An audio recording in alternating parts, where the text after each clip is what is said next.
자, 그러면 이번 시간 박병창 이사님과 또 시장 이야기 나눠보겠습니다. 어서 오십시오, 이사님. 어서 예, 오세요. 안녕하십니까. 네, 이사님 꽈배기는 별로 안 드신다고 봐야 되겠습니다. 꽈배기는 별로 좋아하지 않습니다. 좋아합니다. 아, 튀긴 거 별로 안 좋아하시잖아. 네, 근데 뭐 꽈배기는 좀 드시나요? 아, 꽈배기 좀 맛있긴 맛있죠. 네, 맛있. 네, 찹쌀 꽈배기 쫙 쫄깃쫄깃한 먹고 거. 배 아프더라도 뭐 아, 배 아픈 걸 이겨내는 네, 이사님과 꽈배기의 함께 힘. 네, 오늘 시장 이야기 한번 가보도록 하겠습니다. 미국 시장은 나스닥만 살짝 올랐나요? 빠졌죠. 다 빠졌어요. 다 빠졌나요? 예, 네. 3대주 다 빠졌는데 나스닥이 더 많이 빠졌습니다. 아, 그래요? 예, 다우가 0.09, S&P 500 0.5% 빠졌는데 나스닥은 1% 하락을 했습니다. 필라델피아 반도체 지수가 0.6% 하락을 했고요. 이유들이 좀 있습니다. 지금 미국도 그렇고 우리나라도 그렇고 그 모멘텀별 모멘텀 플레이가 좀 있어요. 지수 네. 전체의 흐름 이런 부분보다는 뉴스에 의해서 많이 움직이는 상황이 좀 됐고요. 트럼프 대통령이 작년에 뭐 관세 뭐 또는 여러 가지 굵직굵직한 뉴스가 되게 많았고요. 근데 올해 연초에 되면서 지정 리스크와 그리고 네. 국내용 그 정책들이 많이 나오고 있어요. 네. 그 정책과 연관된 정보들이 움직이고 있는 거예요. 예를 들어서 은행주 계속 하락하고 있거든요. 제가 어제도 설명을 드리면서 JP모건 하락하는 것을 설명을 드리면서 이게 뭐 그 정도까지 염려되는 부분인가라는 생각을 좀 갖고 있는데 강력하게 얘기를 좀 하고 있는 것 같아요. 그러니까 강력하다는 얘기는 반발도 굉장히 심한 그런 상황이 네. 되고 있습니다. 은행주들은 웰스파고가 4.6%, BOA가 3.78%, CT가 3.45%. 은행주 치고는 비교적 큰 폭으로 하락을 좀 하고 있는 상황인 거고요. 그래서 오늘은 뉴스와 연계하면서 그냥 왔다 갔다 하면서 좀 말씀을 좀 드려볼게요. 자, 이 부분에 대해서 JP모건에서 신용카드 금리 상한의 모든 방안을 검토 중이다. 이자율 10% 제한 지침에 강한 반발을 하고 모든 대응 방안을 검토할 것이다 라고 얘기를 하고 있고요. JP모건 CFO는 만약 그런 일이 현실화된다면 소비자에게도 경제 전반에도 매우 나쁠 것이다. 그런 시나리오에서는 카드 사업의 대폭 변경해야 할 것이다. 이렇게까지 좀 얘기를 하고 있는 네. 상황이에요. 그래서 처음에 이게 이렇게까지 은행에 영향을 많이 미칠까? 이런 큰 은행들에서 생각을 했는데 지금 연속적으로 하락하고 있습니다. 그러니까 이런 부분들이 이 국내용 정책들에 의해서 네. 이런 부분이 좀 나오고 있는 상황인 거고요. 그리고 엔비디아가 1.37% 하락했는데 뭐 그렇게 큰 폭은 아니지만 엔비디아 지금 답답하죠 진짜. 그런 상황인데요. HB의 미국에서 중국 판매에 대한 조건부 허가가 났어요. 그런데 반대로 중국에서는 H200에 관련해서 수입 부분에 대해서 사실상 불허하는 그런 내용들의 뉴스가 나왔습니다. 이것도 뉴스를 좀 말씀드리겠습니다. 미국 행정부에서는 H200 칩 중국 판매 승인 규정을 확정했다고 합니다. 조건은 중국 수출 전 제3자 시험 기간에 칩의 AI 성능 검증. 이거 이상은 안 된다는 얘기를 하는 거예요. 네. 그러니까 그리고 중국 향 물량은 미국 고객 판매량의 50% 이내. 미국 국내보다 더 많이 팔지 마라라고 얘기하는 거고요. 중국 고객은 보안 절차가 갖춰야 하며 군사용으로 사용하지 않음을 입증해야 된다. 아무튼 이런 뉴스들이 어제가 아니고 그 전날에 있었어요. 그러면서 이제 어떻든 지금 엔비디아는 H200 지금 계속해서 생산을 좀 하고 있다고 하죠. 결국 뭐 승인하지 않겠냐. 근데 네. 이런 얘기들이 계속 있었거든요. 근데 중국발 뉴스는 중국의 입장에서는 H200 구매는 대학 연구개발 랩 등과 같은 특별한 경우에만 승인할 거다. 그럼 연구개발 랩에서 사용하는 거 정도 네. 외에 굉장히 산업량으로는 승인하지 않을 거라는 얘기예요. 이런 얘기들이 좀 나왔어요. 이 뉴스가 예. 몇 달 전에도 있었잖아요. 근데 있었습니다. 이번에 다른 점은 뭔 거예요, 그러면은? 그러니까 계속해서 중국은 그러니까 미국이 승인을 안 해주고 있는 상황이었는데 그걸 가지고 중국하고 협상 카드로 썼죠. 그 당시에는. 네, 네. 네, 그리고 몇 달 전부터 계속 이렇게 와 있는 상황에서 미국에서는 특히 트럼프 행정부에서는 이제 이제 수출을 하자라는 네. 쪽으로 밀고 가는 이제 그런 상황이었는데 이제 그렇게 지나면서 이제는 중국이 반대로 우리는 이 제한적 수입을 할 거고 수입에 대한 허가하지 않겠다라고 하면서 또 다시 중국이 이번엔 거꾸로 네. 이걸 협상 카드로 쓴다라고 지금 되고 있는 거예요. 그래서 좀 노이즈가 계속 발생이 되고 있는 이제 그런 상황이 좀 있어요. 그러면서 시간이 계속 흘러가고 네. 흘러가는 상황 속에서 중국의 기술력은 높아지고 막 이런 것들을 미국에도 걱정을 하고 중국은 그것을 협상 카드로 쓰고 있는 그런 상황이 좀 있습니다. 이런 부분들로 인해서 좀 하락하는 부분도 있었다라고 말씀드리고요. 또 한 가지는 이 중간에 보시면 브로드콤이 4% 하락했고요. 오라클도 4% 하락하고 이렇게 종목들이 하락한 종목들이 좀 나타났어요. 근데 다른 거에 비해서 반도체 칩이나 이런 거보다 더 많이 하락을 했죠. 이게 또 이유가 있어요. 이거는 또 어떤 누수에서 이렇게 움직였냐면요. 중국이 미국 및 이스라엘의 12개 이상의 기업들의 사이버 보안 소프트웨어 사용 중단 지시를 발표를 했습니다. 보안 우려를 이제 공식적인 이유라고 되고 있습니다. 근데 시장은 어떻게 해석하냐면 미중 간 기술 패권 과정 속에서 서구 기술을 대체하려는 움직임이 나타나고 있는 것 같다라고 네. 얘기했습니다. 그래서 이 12개 이상 기업이라고 되어 있는데 이 12개 이상 기업들 중에 미국 기업들이 상당히 있습니다. 그래서 이제 그런 기업들이 어제 하락을 좀 한 거예요. 네. 그래서 이제 다들 이유가 있는 거예요. 이제 움직임이 모멘텀 플레이를 좀 하고 있다라는 설명을 좀 드리고 있는 겁니다. 섹터별로는 이제 그 정도 말씀을 좀 드리겠고요. 금 가격, 은 가격, 구리 가격은 사상 최고가 됐고요. 비트코인이 오랜만에 지금 98,000달러까지 다시 올라왔습니다. 그래서 금이나 아니면 그리고 저 산업재 그리고 비트코인 이런 쪽이 좀 올라오는 거 보면은 그러면 전반적인 분위기가 나쁜 건 아니고 네. 개별적인 모멘텀에 의해서 어떤 섹터는 올라가고 어떤 섹터는 내려가고 이렇게 좀 차이점이 발생이 된 거고요. 전체 시장도 S&P 500이 마이너스 0.38 시작해서 장중 저점이 마이너스 1.12%였어요. 종가는 마이너스 0.53%죠. 그러니까 네. 그냥 밀린 게 아니고요. 나중에 다시 반등을 좀 했습니다. 낙폭을 축소했어요. 그래서 아래꼬리 달린 음봉이기 때문에 뭐 시장이 그냥 막 매물 맞고 내려온 부분이 아니고 네. 종목별로 이렇게 보시면 은행도 많이 빠졌고 이런 소프트웨어 회사나 이런 회사들이 꽤 빠졌지 않습니까? 그래서 일부 종목들에 의해서 이런 흐름이 좀 나타났다라고 보시면 될 것 같습니다. 그리고 백선 장관이 한국과 일본 통화 약세에 대한 구두 개입을 했는데 이 뉴스하고 하나그룹의 뉴스는 지금 가장 큰 뉴스예요. 네. 하나그룹. 네, 아까 그 공 기자님이 전해 주셨는데 네. 또 뭐 뒤에 들어오신 분도 있으니까 저는 간략하게 일단 백선 장관의 구두 개입 관련돼서 이 뉴스도 같이 전해드리도록 하겠습니다. 백선 장관이 한국, 일본 통화 약세에 대한 이례적인 공개 발언을 했는데 재무부 성명으로 내놨습니다. 재무부 성명으로 이 내용을 원화 약세는 한국의 강한 경제 펀더멘털과 맞지 않다. 미국 경제를 뒷받침하는 핵심 산업에서의 한국의 강한 경제 성과를 고려할 때 한국은 아시아에서 미국의 핵심 파트너이다. 뭐 이런 얘기를 좀 하면서 일본 재무상 그리고 우리나라 고윤철 경제부총리하고 원화 약세, 엔화 약세에 대해서 논의를 하고 이런 발표를 좀 한 거예요. 여러 가지 얘기들이 있겠죠. 이게 뭐 짧게 뭐 몇십 분 내에 얘기할 얘기는 아니고요. 네. 상당히 정치적인 부분이 있고 그렇지만 그냥 한마디로 이 부분에 대해서 어떻게 해석해야 되느냐를 보면은 구두 개입했다. 구두 개입했다라고 봐야 되는 부분이고요. 미국의 입장에서는 저도 이제 부연 설명 몇 가지만 하면은 미국의 입장에서는 이제는 달러를 약세로 만들고 싶어 합니다. 네. 그 이유를 간단히 말씀을 드리면 미국은 지금 온쇼어링 하고 있지 않습니까? 네. 미국은 소비 국가라고 그러잖아요. 그런데 언제부터인가 이제 미국이 제조 국가로 변모를 하려고 하고 있습니다. 네. 그래서 제조업이 미국으로 들어오게끔 하는 거잖아요. 그러면 결국은 미국의 입장에서는 이제 약달러가 돼야 되는 거예요. 근데 미국이 왜 소비 국가가 된지는 아세요? 예전에 고금리, 고환율, 고임금 이런 상황 속에서 도저히 미국 내에서 제조업이 살 수가 없어요. 네. 그래서 미국의 공장들이 낮은 임금과 낮은 쪽으로 간 거예요. 그래서 아시아나 뭐 일본이나 한국이나 베트남이 다 간 거거든요. 그렇죠. 그래서 미국 제조업이 없는 거예요. 네. 그러니까 이제 미국의 제조업이 무너지면서 중산층이 무너진 거거든요. 음. 그러다 보니까 이거 안 되겠다. 그래서 제조업 부활을 좀 하려고 하는 거잖아요. 네. 근데 많은 전문가들은 그게 되겠어? 이 임금 상황 속에서 이게 이 물가 상황 속에서 이렇게 얘기를 합니다. 그럼에도 불구하고 제조업 부흥을 하려고 하는 거잖아요. 네. 가만히 보면은 지금 트럼프 대통령이 하는 정책을 보면 거의 대부분 일관된 게 분명히 있어요. 그래서 통화 약세는 워낙 그 달러 약세는 좀 만들어 가려고 하는 거거든요. 그런데 우리 엔화가와 원화가 약세가 되는 부분은 그쪽하고 좀 이해상충이 되지 않습니까? 근데 네. 그렇게 보니 이 부분에 대해서 구두 개입을 그냥 해준 거라고 생각을 좀 할 부분이 있고요. 또 한 가지는 지금 어제도 제가 차트를 가지고 말씀을 드렸는데 중국 위안화가 요즘에 강세예요. 네.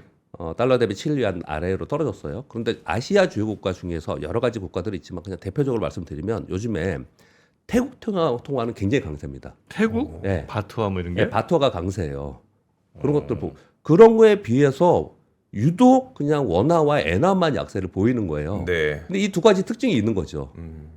미국에 돈 줘야 되는 이 두 나라만 그런 거지 않습니까? 그래서 이제 지금 엔화와 원화에 대해서 논의를 하고 이 부분에 대해서 같이 아마도 이제 논의를 좀 하고 있는 상황인 것 같아요. 이것으로 인해서 여하튼 간에 결론적으로 이것으로 인해서 어제 여기 환율은 1,462원까지 떨어졌어요. 그래서 수직으로 다시 내려왔습니다. 그래서 상당 부분 영향이 이 부분에 있을 수가 있겠죠. 왜냐, 만약에 언제든지 이 원화 시장에도 FX 시장에도 여기에 트레이더들이 있고요. 네. 어느 한 방향으로 공격하는 트레이더들이 분명히 있습니다. 그런데 우리나라의 외환 당국에서 하는 것들을 아마 어쩌면 우습게 보면서 공격할 수도 있겠죠. 네. 근데 미국의 재무장관이 얘기한 거랑 좀 다를 수 있어요. 그러한 차원에서 이번에 약간 정치적인 이런 발언이 나오지 않았나, 구두 개입이 나오지 않았나. 저는 이제 그렇게 정도 생각을 좀 하고 있습니다. 여하튼 약간 하향 안정화됐습니다. 요 누수로 인해서. 네. 그리고 샌디스크가 어제 소폭 하락했는데 요즘에 막 급등하고 그랬잖아요. 샌디스크가 지금 380달러인가 그러거든요. 이거 580달러로 상향 보고서가 나왔습니다. 와. 그리고 샌디스크에 보면은 증설을 안 한다고 발표를 하고 있어요, 회사가. 증설을 안 한다고 발표를 좀 하고 있는 그런 상황이에요. 그래서 계속해서 스토리지 그리고 SSD 가격 인상에 대해서 얘기를 하고 있는 그런 상황이라서. 얼마 전에 선입금 얘기했던 게 샌디스크였나요? 샌디스크입니다. 네. 아주 그냥 3년치 선입금 다 달라 그냥. 오만하구만. 네. 근데 그러면서 제가 설명을 드리기를 웨스턴 디지털에서 이게 스피노프 했다 이제 설명을 네. 드렸잖아요. 사실 그게 한화가 지금 이런 벤치마크를 좀 하는 거다라고 또 생각도 들어요. 연결이 좀 되어 있어요. 네. 하나의 분할이 그렇게 좀 생각을 해서 성공적인 거였잖아요. 여기는요. 그렇죠. 이런 부분들이 좀 있었다라고 말씀을 드릴 수가 있겠습니다. 그래서 미국 시장에 하면서 뉴스도 전해드리고 했는데 이게 그러니까 하나하나의 뉴스에 따라서 이렇게 움직인다는 걸 하기 위해서 네. 오늘은 좀 우리나라 시장도 그렇게 해서 설명을 좀 드리도록 하겠습니다. 그리고 어제 우리 시장이 0.65% 올랐습니다. 마이너스 0.16% 시작을 했고요. 아침부터 전력기기가 오르더라고요. 우리나라도 보면은 요즘에 좀 느끼는 제 느낌이 이게 아침에 제 뉴스를 가져오잖아요. 네. 이런 부분이 되게 중요한 것 같아. 뭐 이런 뉴스를 하면 그 섹터 그냥 올라버려요. 그러니까 요즘에 모멘텀 시장인 거예요. 네. 강세 시장이면서 모멘텀 시장이 이제 그렇게 좀 되는 것 같습니다. 결국은 다시 전력기기나 이런 게 오르면서 장중이 한 플러스 0.5% 등락했어요. 그런데 삼성전자가 그대로 플러스권에 있더라고요. 그래서 안 빠지는구나. 요 정도 생각했거든요. 근데 막판에 오후 들면서 삼성전자의 상승이 조금 더 올라가고 SK하이닉스가 마이너스에 있다가 플러스 0.54% 오르면서 지수가 추가적으로 올라서 9일 연속 상승하는 그런 모습을 나타냈고요. 4,723포인트는 제가 연말에 올해 지수를 얘기하면서 기적 분석의 입장에서 보면 1차 상승, 2차 상승, 3차 상승에서 15%면 몇 포인트 되고 20%면 요 설명드린 적 있잖아요. 네. 근데 20% 올랐을 때 제 기준의 기적 분석으로는 4,800포인트예요. 25%가 5,000포인트고요. 네. 근데 지금 거기에 지금 그냥 곧바로 2주 만에 지금 이제 향해서 가고 있는 그런 상황이라서 다소 한편으로는 우려를 하고 있는 상황인 거고 또 한편으로는 이런 결과가 나온 거죠. 개인들이 최근 일주일 동안 매수 1위가 인버스 ETF예요. 그래서 우리가 인버스 ETF 빨리 올라가. 일주일간만 2,161억 순 매수했고요. 그 중에서 레버리지 인버스를 1,556억 순 매수했어요. 그러니까 곧버스? 네, 곧버스를. 한마디로. 예. 여기서 더 가기 힘들다. 또는 간다 하더라도 이제 떨어질 거다. 라는 생각들을 상당히 가지고 있는 쪽이 또 그쪽에 베팅을 하고 있다라는 거예요. 쭉 한번 짜여 보셔야 또 이 정신 차리시나. 근데 올라? 예. 지수가 근데 많이 오긴 왔죠. 많이 근데 왔죠. 그러니까 이제 점차로 이제 그런 생각을 하게 되는 거예요. 네. 근데 이제 많은 분들이 물론 이제 가파르게 왔기 때문에 단기적으로 가파르게 좀 내릴 수 있는 부분이 있지 않겠냐라고 일반적인 생각을 하거든요. 네. 근데 이번에 상승이나 분위기를 봤을 때 이거 내리더라도 그렇게 가파르지 않을 수 있다는 얘기도 되게 많아요. 그런 건 좀 참고할 필요가 있을 것 같아요. 네. 어제 김한진 박사님도 그런 식으로 얘기를 좀 하는 것 같던데 맞아요. 네. 이게 가파르지 않을 수 있다라는 거예요. 그런 부분도 좀 있고 시장의 수급들까지 말씀을 드렸고요. 그리고 어제 지금 삼성전자, SK 하이닉스만 말씀을 드렸는데 LS 일렉트릭이 8.5% 이게 고점에서 약간 밀린 거예요. 아침부터 굉장히 셌습니다.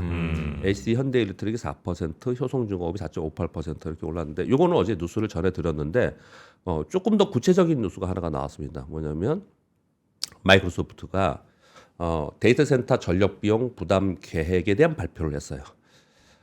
이니셔티브라고 해서 이제 발표를 했는데 전력 비용을 직접 부담하고 물 사용량을 줄이는 계획 발표를 한 겁니다. 전력망 확충과 인프라 비용을 포함해 충분한 공공요금을 지불할 것이다. 데이터 센터에 필요한 냉각수 사용을 획기적으로 줄이고 물을 지역사회에 돌려주는 워터 포지티브 목표를 투명하게 공개하겠다.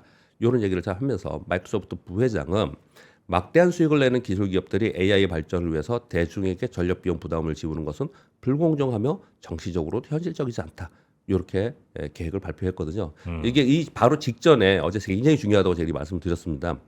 트럼프 대통령이 이 부분에 대해서 빅테크들이 너희들이 전기요금 데이터 센터 전기요금 들어가는 거 네 책임져. 네. 이런 얘기를 좀 했습니다. 그래서 어제 말씀드리기를 아마도 전력 에너지 관련 섹터들은 상대적으로 수혜인 거거든요. 그래서 이런 종목들이 이제 급등하는 그런 모습을 좀 나타냈고요. 어제 원전 쪽도 두산 에너빌리티가 한 3% 올랐고 현대건설 3%, 한전기술이 9% 오르는 모습을 나타냈고요. 그리고 기아가 5% 올랐는데 현대차나 현대모비스, 현대글로비스 급등했잖아요. 네. 상대적으로 기아가 좀 약했거든요. 근데 어제 기아가 상대적으로 더 셌는데 왜 그랬냐? 보스턴 다이내믹스의 지분율을 봤더니 기아도 있잖아. 왜 기아 못 가나? 어제 그런 상황이 좀 됐고요. 그리고 어제 우리 시장의 가장 화두는 지주사였습니다. 네. 하나가 25.3% 올랐고요. 그러다 보니까 두산 8%, HD 현대 4%, LS 5.7%, SK 5% 지주사들이 다 올랐고 하나는 역사적 신고가를 그냥 곧바로 경신하면서 올라가는 모습을 나타냈는데 아까 공 기자님이 전해주시긴 했지만 저도 짧게 말씀을 좀 드리겠습니다. 하나의 인적 분할입니다. 일단 보도로 내세운 것은 인적 분할로 복합 기업의 디스카운트를 해소할 것이다라고 얘기를 했지만 다소 시장에서는 이런 거죠. 이제 계열 분리를 하면서 아마도 뭐라고 해야 돼요? 뭐라고 그랬죠? 자기 후손들에게 승계? 후손들에게 승계 네. 정확하게 생각이 안 났네요. 승계잡을 좀 한 거다 이렇게 표현을 좀 하는 부분도 좀 있습니다. 존속법인 하나와 신설법인으로 분할을 하는데 존속법인 76.3% 그리고 신설법인 23.7%. 존속법인 한화는 방산, 우주항공, 조선, 해양, 에너지, 케미컬, 금융 쪽이에요. 그래서 여기다 하나를 다 뺐습니다. 앞에 글자를요. 하나 에어로, 하나 오션, 하나 시스템, 하나 솔루션, 하나 생명이 여기 들어가고요. 신설은 가칭, 하나 머시너리 앤 서비스. 여기는 테크, 라이프 솔루션, 피지컬 AI 구현할 수 있는 하나 비전, 하나 모멘텀, 하나 세미텍 이렇게 나누겠다라는 거예요. 근데 이 부분이 아까 제가 샌디스크 얘기하면서도 이런 말씀을 좀 드렸는데 과거에 우리나라는 이렇게 인적 분할한다고 해서 이게 굉장한 수혜이거나 이러지 않았어요. 네. 그랬는데 지금의 분위기에서는 코리아 디스카운트 해소하면서 지주사들의 지배구조 개선을 계속 얘기하고 있는 상황과 맞아떨어지는 부분이 좀 있고요. 네. 그리고 지금 이 업황 자체가 지금 굉장히 시장에서 각광받거나 좋은 업황 쪽을 밀어주는 이런 상황이 좀 된 부분이 좀 있고요. 그리고 분할 과정 중에 보유 중인 발행 주식의 총 5.9%나 되는 4,562억 규모의 자사주를 전량 소각하고 네. 구형 우선주도 전량 취득해서 속한다. 이게 왜 중요하냐면요. 이게 보통 인적 분할할 때 중간에 신주 배정이나 아니면은 증자나 이런 것들을 해요. 네. 근데 이거를 아예 다 그냥 소각해버리기 때문에 원천 차단이 되는 거예요. 이런 것도 좋게 본 네. 거예요. 네, 이런 부분들 때문에 하나가 어제 급등하는 모습이 나타났고요. 하나 급등으로 인해서 그래? 그러면 다른 지주사들도 같이 올라가면서 비슷하게 가지 않을까라고 이렇게 본 거예요. 근데 우리나라는 왜 이런 테마가 형성될 수 있냐면요. 어느 한쪽에서 어떤 정치적 또는 정책적 어떤 이슈들이 나오잖아요. 네. 그러면 다른 쪽도 결국은 그 비슷하게 해요. 그러니까 다른 지주사들도 아마 이런 고민을 다 하고 있을 그렇죠, 거고 네. 이렇게 하지 않겠냐라고 저렇게 보는 부분이 좀 있는 거예요. 그래서 시장을 보면은 여기까지 좀 말씀을 드리면서 이 부분에 대해서는요. 시장을 보면 참 그런 부분이 있어요. 시장 패션인 것 같아요. 패션. 아주 극단적인 예를 들면은 제가 처음에 이제 증권사 입사해서 막 있을 때는 유상증자하면 주가가 막 급등했었어요. 지금은요? 윤석열 기자면 다 빠지죠. 급락하잖아요. 네. 근데 그때는 왜 오르고 지금 시장이 그냥 그렇게 인식하는 거죠. 네. 인식하는 거죠. 그리고 한동안 우리나라 기업들이 이렇게 여러 개 계열사에 있는 것들을 지주사로 만드는 게 붐이었어요. 네. 그렇죠. 한동안 지주사 만드는 게 붐이었습니다. 그래서 뭐 LG 나왔고 SK 나왔고 이런 것들이 있었거든요. 이 복합 기업들이 된 거잖아요. 그런데 요즘에 와서는 또 다시 분리하는 게 또 붐이 된 거예요. 이런 것들을 분리하면서 네. 그래야지 시장이 더 그것을 뭐라고 할까 선호한다는 거죠. 네. 시장이 더 선호하는 그런 상황이 좀 돼서 그런 분위기 속에서 이런 일들이 벌어지면 시장에서 호재를 받아들이고 있는 것이다. 이렇게 좀 설명을 좀 드리고 있는 겁니다. 그 안에 세부적인 내용들이나 이런 부분들도 있겠지만 어제 한화의 급등이나 지주사들의 급등한 부분에 대해서 시장이 어떻게 인식하느냐에 대해서 지금 말씀을 좀 드리고 있는 겁니다. 네. 근데 확실히 좀 시원시원하게 뭘 좀 하긴 하시네 여기는. 그렇죠. 자사주 소각이라든지 아니, 원래 이제 이렇게 하면 잘못하면 살짝 욕 먹을 수도 있잖아요. 네, 네. 뭐 이런 거 이제 보통 하면 보는 시각 자체가 아유 이제 뭐 셋째 물려주고 둘째 뭐 이렇게 떼주고 하겠구만 이제 안 좋은 시선이 있을 수도 있는데 그때 그냥 자사주 전 양을 이게 한 5천억 원 되는 걸 그냥 사업 잘 안 되고 막 주가 눌러 있고 이런 상태에서 이런 행동을 하면 그렇죠. 아, 이 승계를 통해서 니네 그 다음부터 성장하려고 하는구나라고 하는 되게 반감이 커지고 네. 지금 어떻게 보면 작년 한 해 동안 엄청 한화그룹은 오르기도 했고 많이 커진 상태에서 이렇게 하는 거는 네, 또 자사주 전량 소각하고 네, 하니까 긍정적으로 뭐 평가받고 그래서 아마 주식시장에서도 굉장히 뭐라고 하는 사람들이 없는 것 같아요. 요즘은. 네. 기업인으로서 타이밍의 규제인 거죠. 진짜. 네. 어마어마하게. 지금 좋은 좀 여담으로 다른 얘기 잠깐만 네. 드리면 지금 굉장히 좋은 그룹들 중에 하나그룹 좋고 그리고 현대- 두산그룹 좋고 두산 네. 그 뭐 HD 현대그룹 좋고 이런 것 있잖아요. 이 기업들이 과거에 IMF 외환위기나 글로벌 위기나 이런 위기가 있었을 때 진짜 힘들었던 기업들이에요. 그래서 왜 이런 기업들이 이렇게까지 성장했는가를 가만히 생각해 보면 그때 이제 여덟 고생한 말씀드립니다. 그런 경험들이 있어요. 그렇죠. 그걸 겪고 일어난 경험들이 있어서 굉장히 빨리 변화하는 것들이 있는 거예요. 근데 반면에 주가가 못 올라가거나 만년 시장에서 소외됐거나 이런 기업들이 그 그룹들도 있어요. 네. 이들 그룹들은 그런 위기감을 못 느낀다고 생각이 들어요. 저는. 그래서 이런 차별화가 생긴다는 생각도 저는 듭니다. 사실. 아마 옛날부터 거래하시면 다 아실 거예요. 하나 이렇게 오는 거 정말 새삼스럽게 느껴질 거예요. 예전에 다 화이들하고 관리 종목 들어갔던 종목들이에요, 다. 하나. 네. 맞아. 그런데 이렇게까지 성장할 수 있다는 거는 어마어마하게 그 관리자들, 뭐 어제도 말씀드렸지만 그게 굉장히 중요하다. 네. 또 볼 수가 있는 거죠. 네. 어제 그런 뉴스가 들어 있었고요. 그래서 미국 말씀을 좀 드리면서 계속 말씀드리고 있는 건 올해 딱 들어오자마자 트럼프 행정부의 국내용 정책에 민감합니다. 지금은 그런 부분을 좀 염두에 두셔야 될 것 같고요. 그러다 보니까 어떤 일이 벌어졌냐? 시총 상위 빅테크들이 조정을 보이는 동안에 러셀 2000 지수가 우리나라랑 똑같이 9일 연속 상승하고 있어요. 네. 그런 거 보면은 우리 코스닥은 좀 답답하죠. 어제 잠 코스닥을 말씀을 안 드렸는데 코스닥은 어제 마이너스였어요. 근데 코스닥은 마이너스 0.7이었거든요. 근데 어제만 마이너스가 아니고 최근 들어 코스닥 개수 약합니다. 돌고 돌아서 원위치다 뭐 이런 표현을 들 정도로 이것도 패션인가요? JP 모건 헬스케어 예, 그거는 세론- 패션이고 네, 네, 맞고요. 그러니까 두 가지가 있는 거예요. 하나는 JP 모건 헬스케어 전에 떴다가 네. 하는 동안에 좀 빠지는 경향이 예전에도 있었고 똑같거든요. 네. 그런데 그 외에 제가 두 가지 정도를 말씀드릴게요. 이 지금 빠진 게 다 바이오가 빠지면서 이러는 거거든요. 코스닥은요. 근데 물론 어제 2차전지도 같이 빠졌지만 바이오가 상대적으로 요즘에 굉장히 약해요. 근데 그 두 가지 정도의 이유를 좀 들 수 있을 것 같은데 저도 이 주변에 좀 물어보고 했거든요. 첫 번째는 지금 JP모건 바이오 헬스케어 컨퍼런스가 있는데 이번에 빅 이벤트가 없어요 지금.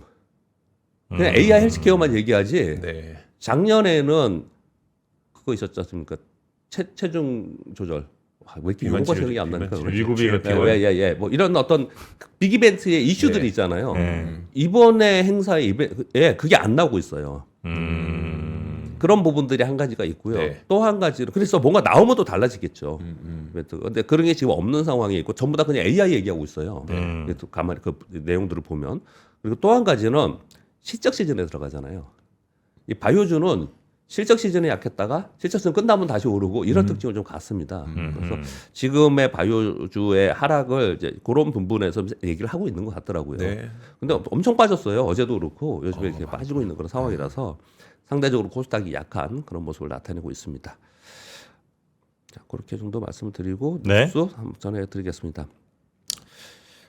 그 유가가 지금 오늘 아침에 좀 떨어졌거든요. 네. 그건 이제 이 뉴스 때문에 그랬는데요. 어제까지만 해도 로이터발 뉴스에서 향후 24시간 내에 미국이 군사작전 가능성이 좀 있지 않겠냐 이런 얘기를 좀 했고, 그리고 트럼프 대통령이 이란 국민들에게 시위 계속해라. 이제 곧 지원이 도착할 거다 그쪽으로. 뭐 이런 얘기를 하고 있었거든요. 근데 오늘 아침 뉴스에 트럼프 대통령 SNS에 이란의 군사 대응을 보류할 것이다.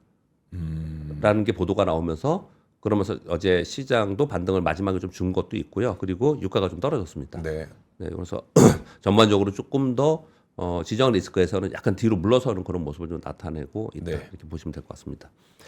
이번 뉴스는 전해드렸고요. 3번 4번 말씀드렸고, 전해주셨고 4번도 말씀드렸고, 네. 5번도 말씀드렸고, 네. 6번 뉴스는요.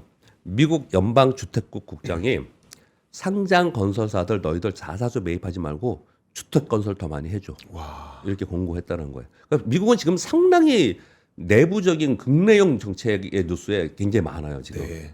이거 전부 다들 지금 다 그 선거 때문에 이러는 것 같아요. 근데 참 이런 얘기 나올 때마다 저도 이런 토를 단다 팁을 이렇게 하는데, 미국은 굉장히 시장 자유주의고 시장주의고 막 이런 것 같은데 이거 보면은 진짜 안 그러죠. 그러니까요. 이게 강제하는 게 되게 많아요. 보면 네. 지금 이자율을 상한을 정하는 부분도 있고, 그리고 이것만이 아니고 트럼프 대통령은 대놓고 지금 방산 기업에 네. 야 너희들 자사주 사고 이런 거 하지 마. 그런 거 하지 말고 지금 연구 개발하고 무기도 만들어. 이렇게 얘기를 하는 것처럼 되게 비슷한 맥락으로 네. 건설사들에게도 자사주 매입하고 이런 거 하지 말고 지금 많이 져. 이거 전부 다 그 내수용이잖아요. 네. 이런 내용들이 좀 나오고 있다는 말씀을 드리겠고요. 7번 뉴스 전해드렸고, 8번 뉴스는요. SK 하이닉스가 소비자용 디램 생산 중단한 발표를 했습니다. 이거 마이크론이 먼저 발표한 겁니다. 공식이에요, 저거? SK 하이닉스 공식 발표한 게 아니고 아, 보도들이 나오는 그쵸, 겁니다. 공식 아니죠, 저거. 보도들이 나오는 겁니다. 그래서 B2B나 AI 서버 시장도 지금 다 공급을 못 하고 있는 상황이라서 네. 소비자용의 생산 중단을 하고 AI 서버 시장에 집중할 것이다. 이런 뉴스들이 지금 나오고 있는 그런 상황이에요. 근데 마이크론은 발표를 했었어요, 이게. 마이크론 발표했는데 SK 하이닉스도 이렇게 지금 얘기를 하고 있는 상황이라서 이게 지금 아마도 그래서 소비자용 디램 가격이 더 올라가는 거 아니냐, 뭐 여기까지 생각하는 사람이 있을 수 있겠지만, 그보다 또 저는 하나 더 생각하는 게, 야, 결국은 소비자용 디바이스 가격이 계속 오르겠구나. 그렇죠, 네. 뭐 노트북이라든지 뭐 스마트폰 굉장히 오르겠구나, 이런 생각을 좀 할 수 있는 내용들이었습니다. 그리고 9번 뉴스 전해드렸고요. 네. 그리고 10번 뉴스만 말씀을 드리겠습니다. 이거 혹시 궁금해하시거나 걱정하시는 분이 있으실까봐 제가 그냥 가져왔습니다. 트럼프 대통령이 일부 첨단 컴퓨팅 칩 수입에 25% 관세 부과한다라는 뉴스가 지금 돌아다니고 있습니다. 딱 제목만 듣기에는 이거 뭐야, 이거 노이즈 아니야? 이거 뭔 일이지? 네. 이 생각이 들 수 있잖아요. 내용을 제가 읽어드리겠습니다. 엔비디아의 H200, AMD의 MI325X와 같은 이와 유사한 특정 첨단 컴퓨터 칩에 25% 관세 부과를 한다는 내용입니다. 미국 내에서 더 많은 칩을 생산하고 대만과 같은 지역의 칩 제조업체 의존도를 줄이기 위한 조치다. 네. 이렇게 얘기했습니다. 이게 무슨 말일까요? 여기 특별하게 한국 얘기는 없고 대만을 지명을 또 했어요. 이게 네. 뭐냐면 H200과 AMD의 MI325 이걸 어디서 TSMC에서 만들잖아요. 네. TSMC에서 만들어서 미국으로 들어오는 거에 관세를 매기겠다는 얘기예요. 이거. 네. 그 칩에 매기겠다는 거예요. 반도체 하겠다는 게 아니고 그 제품에 하겠다는 거예요. 이 얘기는 무슨 얘기죠? 지금 대만과 협상하고 있죠. 네. 그래서 TSMC에 5개 공장 미국에 더 줘라. 네. 얘기를 하고 있지 않습니까? 그거와 이게 연결된 내용들이에요. 그러면서 이번 관세는 미국의 데이터 센터, 스타트업, 비데이터 센터의 소비자 애플리케이션, 민간 산업의 애플리케이션, 미국 공공부문의 애플리케이션 용도로 들어오는 그런 칩이나 반도체에는 적용되지 않다. 그래서 지금 당장 우리의 반도체하고는 좀 떨어져 있는 얘기예요. 음. 그래서 구분해야 되기 때문에 제가 말씀을 좀 드리는 건데 그런데 당장은 아니지만 만약에 지금 이런 상황이 길게 간다. 그러면 결국은 대만의 TSMC의 물건 생산품이 칩이 미국으로 가는데 관세를 부과한다 그러면 아무래도 거기서 뭔가 노이즈가 생길 거 아니에요. 네. 그러면 이 업계 전체가 이 영향을 만약에 이게 길어지면 영향을 받지 않겠냐 이렇게 해석을 합니다. 이 네, 이걸 가지고. 네. 네, 그렇게 말씀드리겠습니다. 네. 자, 하여튼 미국이 별별 방법을 다 써가면서 미국의 다양한 뭐 제조업들 좀 유치하려고 하는데 미국인데 상실감이 진짜 엄청나긴 했더라고요. 그 뭐지? 어쩔 수가 없다 있잖아요. 네. 그 영화 원작이 아마 X인가 그럴 건데 도끼. 근데 그게 이제 미국 제조업들 막 날아갈 때 90년대 막 초 뭐 이때쯤 아마 얘기일 건데 그러니까 이제 미국 사람들은 너무 상실감이 이제 그때 크고 네. 일하던 공장 다 사라지고 그렇죠. 이러니까 근데 그 마음을 이제 트럼프가 이제 잘 예. 이용을 하는 거지 뭐 캐치를 해서 뭐 활용을 하는 건데 네 그래서 지금 아마 상당히 한 2, 3년 정도는 더 굉장히 강하게 밀어붙이지 않을까 싶지만 물론 이제 중간 선거가 어떻게 나오냐에 따라서 이제 트럼프가 힘을 더 받냐 못 받냐는 좀 갈리겠죠. 자 그러면 우리 박병창 이사님과 오늘 아침 이 정도로 하고 우농철 팀장 네. 바로 한번 또 모셔볼까요? 네. 이사님 대단히 고맙습니다. 감사합니다.